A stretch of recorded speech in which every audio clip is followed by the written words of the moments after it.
మనిషి మర్చిపోవడం సహజం, మరుపు చాలా సహజం. ఎవరైతే మనకు అన్నం పెట్టారో, ఎవరైతే మనకు నిలబడ్డారో, ఎవరైతే మన కోసం పనిచేశారో, తల్లిదండ్రులు కూడా మర్చిపోతాం మనం.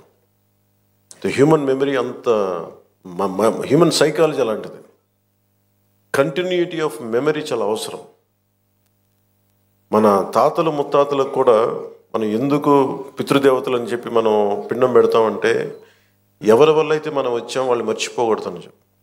అలాంటిది ఇన్ని కోట్లాది మందికి ఈ రోజున నాలాంటి వాడు కూడా రాష్ట్రానికి ఈ స్థాయిలో మీరందరూ పెట్టగలిగారంటే దానికి ఉనికినిచ్చిన వాడు. పేగులు యాసిడ్ పేగుల్లోంచి వస్తూ ఉంటే, మంటలు మండిపోతూ ఉంటే దానికి ఏమి చేయాలో తెలియక ఒక మట్టి తీసుకొని, బంకమట్టి తీసుకొని ఒక బట్టగా రాసి దాన్ని తడిపి పొట్టకి చుట్టుకొని మహాక్షోభ అనిపించిన మహానుభావుడే అమరజీవి పొట్టి శ్రీరాములు గారికి ఆయన వర్ధంతికి ముందస్తుగా చేతులెత్తి ఆయనకి నా నివాళులు అర్పిస్తున్నాను.